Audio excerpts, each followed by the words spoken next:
किसी भी प्रोडक्ट और सर्विस को शुरू करने से पहले हम सबको जरूरत पड़ती है मार्केट रिसर्च की। अब आप इसे ऐसे समझिए, मान के चलिए कि आप कोई ऐसा प्रोडक्ट लॉन्च करने चल रहे हैं, ऐसी कोई सर्विस शुरू करने चल रहे हैं, या आपके दिमाग में ऐसा कोई आइडिया है, तो आप कोई ऐसा प्रोडक्ट बना देते हैं जिसकी मार्केट में डिमांड ही नहीं है, लोगों को जरूरत ही नहीं है, तो वो आपका प्रोडक्ट फेल हो सकता है। आपकी जो कैपिटल है, आपका जो पैसा है, वो वेस्ट हो सकता है। नमस्ते, मेरा नाम है पवन बौद्धा। मैं एक एमएसआई कोच हूं। मैं फाउंडर हूं डिजिटल स्किल कैपिटल का। मैं एक मिशन पर हूं, मदद करना चाहता हूं कम से कम 10 लाख लोगों की, कि वो डिजिटल मार्केटिंग मुझसे सीखें, इंप्लीमेंट करें और अपने लिए कमाई के अलग अलग जरिए बनाएं। इस वीडियो में हम समझने वाले हैं कि हम मार्केट रिसर्च कैसे करेंगे। उससे पहले मैं आपको बता देना चाहता हूं कि मैं मार्केट रिसर्च के ऊपर इस वीडियो की मैं एक सीरीज चलाने वाला हूं, जहां पर मैं आपको step by step market research कैसे की जाती है, बेसिक से लेके एडवांस लेवल तक हम लोग सीखेंगे इस सीरीज में। ये इस सीरीज की पहली वीडियो हमारी। इस वीडियो में हम समझेंगे कि मार्केट रिसर्च क्या होती है। चलिए मैं आपको लेके चलता हूं माइंड मैप पर। What is market research? Market research is like a asking question. Market research क्या है कि हम लोगों से सवाल पूछते हैं जाकर। हम ये जानना चाहते हैं अपने प्रोडक्ट और सर्विस के बारे में कि लोगों में उसकी डिमांड, उसकी चाहत और उसकी मांग है कि नहीं है, नीड वांट डिमांड है कि नहीं है। मान के चलिए आप कोई ऐसा प्रोडक्ट बना दिए, आप ऐसी कोई सर्विस बना दी जिसकी लोगों को डिमांड ही नहीं हो, आपने मार्केट रिसर्च नहीं किया। तो जब तक आप मार्केट रिसर्च नहीं करेंगे तो आपको पता भी नहीं चलेगा कि लोगों में इसकी डिमांड है, लोगों में इसकी जरूरत है, मुझे ये प्रोडक्ट बनाना चाहिए। तो बेसिकली हम लोग मार्केट रिसर्च इसीलिए करते हैं। ये हमने समझा कस्टमर प्रोस्पेक्टिव से। अब हम समझते हैं बिजनेस प्रोस्पेक्टिव से। It helps business understand their customer. ये इसका बेनिफिट क्या होता है, हम अपने बिजनेस को समझ पाते हैं, हम अपने कस्टमर को समझ पाते हैं कि क्या मैं जो प्रोडक्ट और सर्विस बना रहा हूं, क्या उन्हें पसंद आएगा कि नहीं आएगा। क्या लोग, आपकी जो ऑडियंस है, आपका जो प्रोडक्ट है, उसे बाय करेगी, उसके पैसे मुझे मिलेंगे कि नहीं मिलेंगे। हमारा ये प्रोस्पेक्टिव होता है मार्केट रिसर्च का। अब जब हम मार्केट रिसर्च की बात कर रहे हैं तो यहां पर जो मेन कंपोनेंट्स है मार्केट रिसर्च के, मैं वो भी आपके साथ शेयर करना चाहता हूं।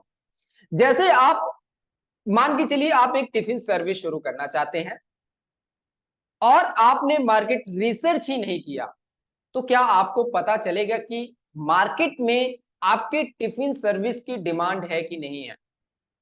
आपको पता चलेगा? आपके दिमाग में सिर्फ और सिर्फ एक आइडिया है, सिर्फ आपके दिमाग में घूम रहा है। आपने कहीं पर देखा, आपने कहीं पे सुना कि इस बिजनेस में, इस सर्विस में पैसा है, मुझे भी करना चाहिए, मुझे भी ये चीज बनानी चाहिए। तो क्या आपने मार्केट रिसर्च किया? आपने अपने मार्केट की पोटेंशियल को समझा? अगर आप मार्केट रिसर्च करेंगे तो आप मार्केट की पोटेंशियल को समझ पाएंगे कि आपका कस्टमर आपके प्रोडक्ट को चाहता है, आपके आपके प्रोडक्ट की मार्केट में डिमांड है, आपकी सर्विस की मार्केट में डिमांड है। आपको जब आप मार्केट रिसर्च करेंगे, उसके बाद आपको कॉम्पिटिटर को भी समझना पड़ता है, एनालाइज करना पड़ता है कि आपका कॉम्पिटिटर क्या कर रहा है, आपका कॉम्पिटिटर कैसी सर्विस प्रोवाइड कर रहा है। उसके प्रोडक्ट, मान के चलिए मैंने टिफिन सर्विस का एग्जांपल लिया। अब वो टिफिन सर्विस आपके एरिया में प्रोवाइड करवा रहा है, तो उसका प्लस पॉइंट क्या है, उसका नेगेटिव पॉइंट क्या है। आप उसका प्लस पॉइंट भी पकड़िए, उसका नेगेटिव पॉइंट भी पकड़िए और उसका प्राइस पॉइंट भी पकड़िए। उसके बाद अपना प्रोडक्ट डेवलप कीजिए, अपनी सर्विस शुरू कीजिए। तभी आप उस एक बनी बनाई मार्केट में सेंध लगा पाएंगे, आप मार्केट में घुस पाएंगे। आपने मार्केट रिसर्च नहीं किया, एक आपका जो कॉम्पिटिटर है वो 100 रुपए का टिफिन सर्विस प्रोवाइड करवाया, आपने 150-200 का प्रोडक्ट रख दिया, तो क्या बाय करेगा? कोई नहीं बाय करेगा। आपका जो टाइम है, आपका एफर्ट है, आपका पैसा है, वो वेस्ट हो जाएगा।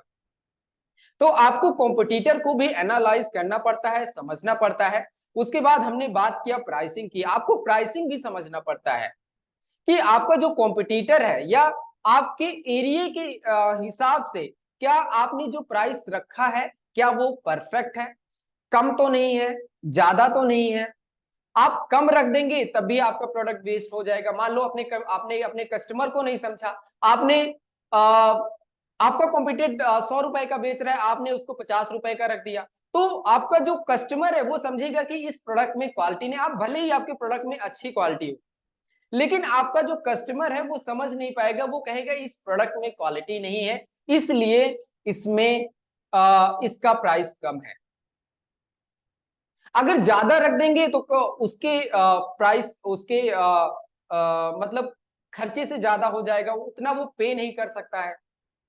तो इसलिए आपको प्राइसिंग एनालाइज भी करना बहुत जरूरी होता है।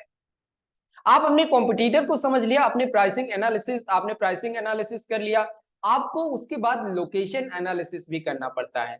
गाइस अब यहाँ पे ध्यान दीजिएगा, मैं टिफिन सर्विस की बात कर रहा हूं। जब मैं टिफिन सर्विस की बात कर रहा हूं, जब मैं टिफिन का नाम लेता हूं, यहां पर आपके दिमाग में जिस प्रोडक्ट का आइडिया होगा, जिस सर्विस या आपका कोई और सर्विस हो सकता है, आपको वहां पर वो रखना है। जब मैं टिफिन की बात करता हूं तो आप इसको सिर्फ टिफिन के लिए मत लेके चलिए, ये हर प्रोडक्ट और सर्विस के लिए लागू होता है, ये मार्केट रिसर्च का फॉर्मूला।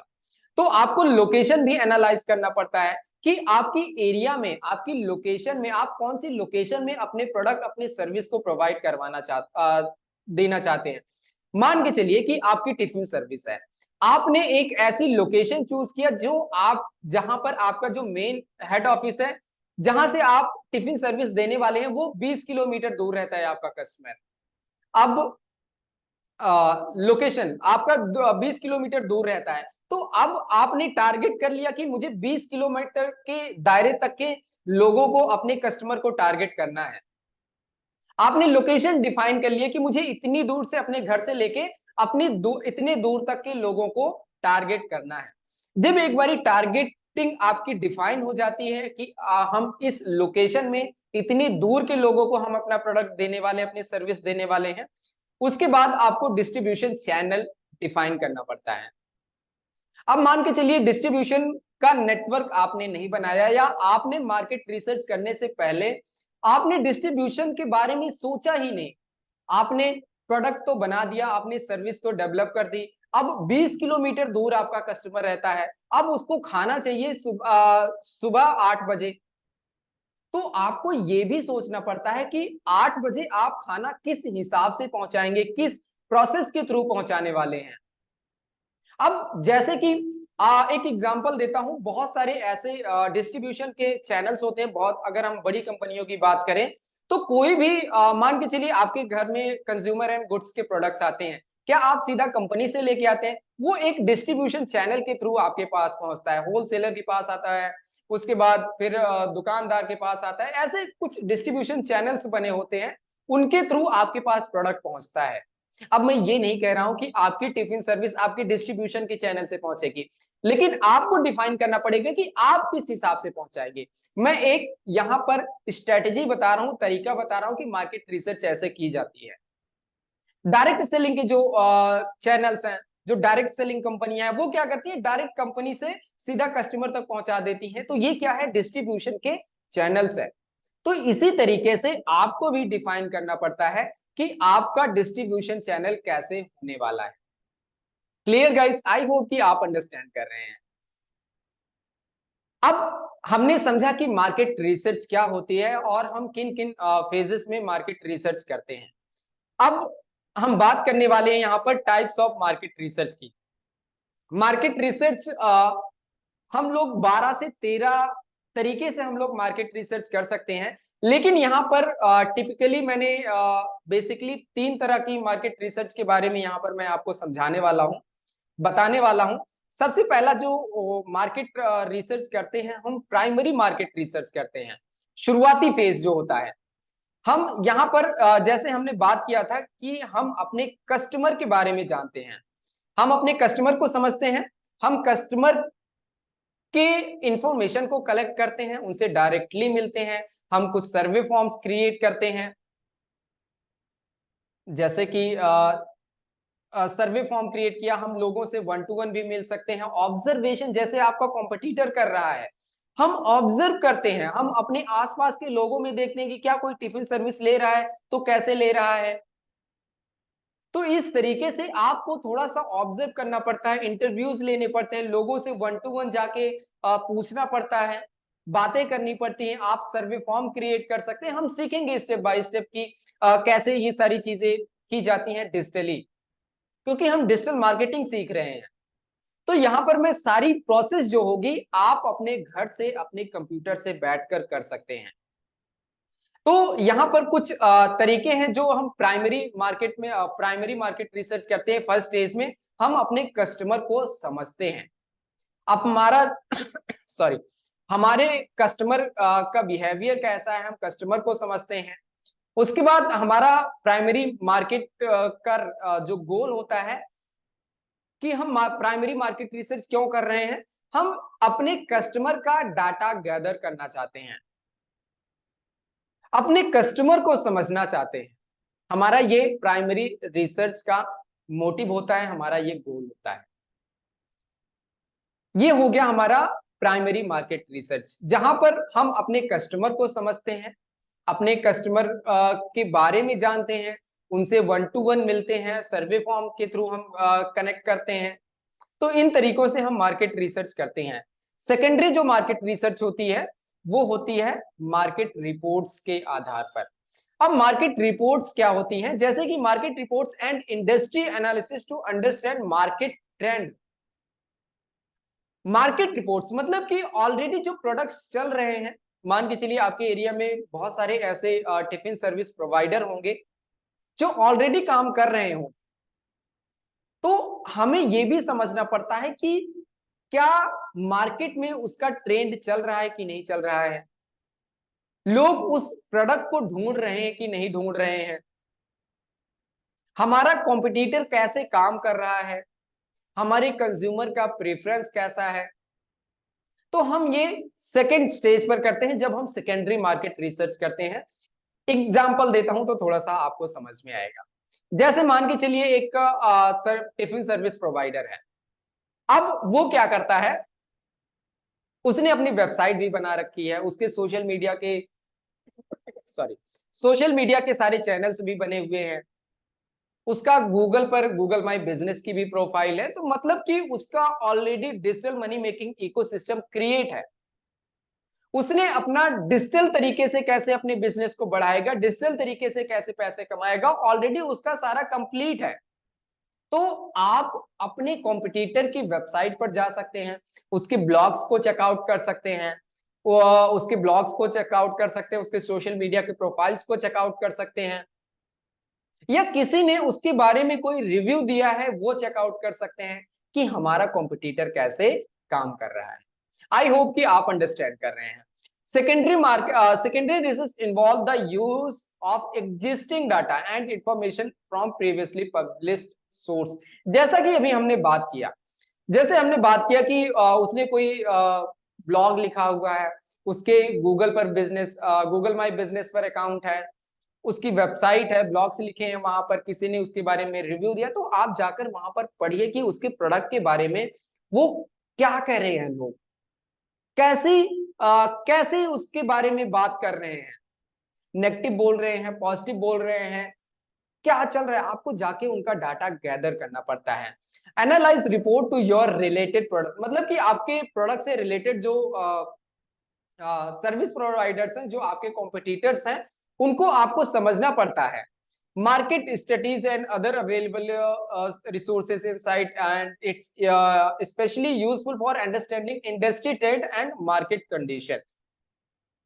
आई होप गाइस कि आप समझ रहे हैं। जो चीजें अभी मैंने आपको समझाई, जो मैंने आपको बताई, वही सारी चीजें हैं कि मतलब आपको अपने कॉम्पिटिटर के वेबसाइट पर जाना है, गूगल माई बिजनेस पे जाना है, उसके यूट्यूब चैनल पे जाना है, उसके सारे सोशल मीडिया के प्लेटफॉर्म्स को देखना है। अब टिफिन सर्विस का मैंने यहाँ पर एग्जांपल लिया है। अब टिफिन सर्विस थोड़ा सा बिजनेस जो है छोटे लेवल पर काम करता है। अगर आप छोटे लेवल पर काम करना चाहते हैं तो मान के चलिए, अगर यही आप बड़े लेवल पर काम करेंगे तो यहाँ पर आपको बहुत सारे ट्रेंड्स मिल जाएंगे, बहुत सारी ऐसी वेबसाइट्स मिल जाएंगी जो आपको उनके ट्रेंड के बारे में बताएंगी, उनके कॉम्पिटिटर के बारे में बताएंगी। बहुत सारी चीजें होती हैं, हम लोग बात करेंगे आगे वीडियोस में। कॉम्पिटिटर एनालिसिस हम करते हैं यहाँ पर, प्राइसिंग की, प्रोडक्ट फीचर की, मार्केट शेयर की। तो ये सारी चीजें हम लोग देखते हैं कि मान के चलिए कि जैसे हमने टिफिन सर्विस का एग्जांपल लिया, प्राइसिंग की कि वो कितने प्राइस पॉइंट पर दे रहा है, आपको कितना प्राइस पॉइंट रखना है, प्रोडक्ट के उसके प्रोडक्ट के फीचर क्या क्या है, मतलब कि वो किस तरीके का खाना प्रोवाइड करवाता है, हेल्दी खाना प्रोवाइड करवाता है, अनहेल्दी खाना प्रोवाइड करवाता है, हाइजीनिक खाना प्रोवाइड करवाता है कि नहीं करवाता है। तो कई बार एक बार कस्टमर बन जाता है तो वो छोड़ना नहीं चाहता है, तो आप अपने उनके कस्टमर को, उनके ऑडियंस को ग्रैब कर सकते हैं, लेकिन उसके लिए आपको मार्केट रिसर्च करना पड़ेगा। मार्केट शेयर आपको देखना पड़ता है कि मार्केट का शेयर क्या है। ये बड़े लेवल की हम बात कर रहे हैं, जब हम बड़े किसी प्रोडक्ट के लिए बात करते हैं, तो किसी बड़े प्रोडक्ट को सोचने के लिए मतलब लॉन्च करने के लिए या बनाने के लिए बात करते हैं, तो हमें समझना पड़ता है कि मार्केट का शेयर कैसा है। अब हम टिफिन सर्विस के बारे में हम नहीं ध्यान लगा पाएंगे, आपकी एरिया में नहीं समझ पाएंगे कि आपका जो टिफिन सर्विस, आपका जो कॉम्पिटिटर है, उसका मार्केट शेयर कितना है आपके एरिया में। तो इतना थोड़ा सा हम गहरा डीप डाटा नहीं ले पाएंगे इतने छोटे लेवल के बिजनेस का। अगर आप बड़े बिजनेस की बात की जाए, मान के चलिए कोई इलेक्ट्रिक स्कूटर, आपके स्कूटर आप लॉन्च करना चाहते हैं, तो अब यहां पर आप गूगल पर जाकर, बहुत सारी वेबसाइट्स पर जाकर आप देख पाएंगे कि मार्केट शेयर कितना है इलेक्ट्रिक स्कूटर का, आपके कॉम्पिटिटर कौन कौन से हैं। बहुत सारी चीजें आप डीप में जाकर एनालाइज कर पाते हैं। उसके बाद जैसे हमने बात किया था, creating your money ecosystem, digital money making ecosystem. अपनी वेबसाइट क्रिएट कीजिए और वेबसाइट पर ब्लॉग लिखना शुरू कीजिए अपने प्रोडक्ट से रिलेटेड। अब मान के चलिए कि आप मार्केट रिसर्च करना मतलब कि आप अपने कस्टमर को समझना चाहते हैं और अपने ही एरिया में काम करना चाहते हैं, तो आपको ब्लॉग्स लिखने पड़ते हैं, आपको कंटेंट मार्केटिंग करनी पड़ती है अपनी वेबसाइट पर, अपने यूट्यूब के चैनल पर, अपने सोशल मीडिया के चैनल पर।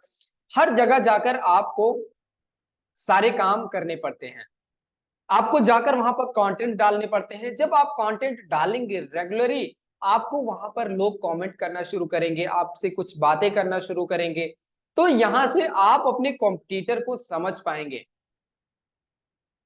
तो गाइस, ये था हमारा मार्केट रिसर्च। मार्केट रिसर्च क्या होता है, हम मार्केट रिसर्च कैसे करते हैं, हमने इस वीडियो में समझा। अभी हमने प्रैक्टिकल कुछ भी नहीं किया है, क्योंकि हमारी इस वीडियो की सीरीज चल रही है, हम स्टेप बाय स्टेप सीखेंगे सारी चीजों को। एक वीडियो में मैं आपको बनाकर दे दूं तो वीडियो बहुत बड़ी हो सकती है, आप देखते देखते बोर हो जाएंगे। मैं चाहता हूं कि वैसे भी मेरी वीडियोस ज्यादा बड़ी होती है, मेरी कोशिश पूरी होती है कि मैं छोटी से छोटी रखूं, लेकिन यहां पर मेरा मेन मोटिव होता है कि मैं आपको जो नॉलेज दे रहा हूं उसको इन डेप्थ में समझा दूं, सिखा दूं, आपके सारे कॉन्सेप्ट क्लियर हो जाए एक वीडियो में, जिस कॉन्सेप्ट को मैंने पकड़ा हुआ है। तो दोस्तों, इस वीडियो में इतना ही, और आइए मिलते हैं हम लोग अगली वीडियो में। अगर आप मेरे चैनल पर नए हैं तो चैनल को सब्सक्राइब कर लीजिए, अगर ये वीडियो फेसबुक पर देख रहे हैं तो पेज को फॉलो कर लीजिए। अगर मुझसे डायरेक्ट जुड़ना चाहते हैं तो मेरा व्हाट्सएप ग्रुप का लिंक है और मेरे व्हाट्सएप चैनल का लिंक है, आप वहां से जाकर मुझसे डायरेक्ट जुड़ सकते हैं। तो दोस्तों, इस वीडियो में इतना ही, मुझे दीजिए इजाजत। जय हिंद।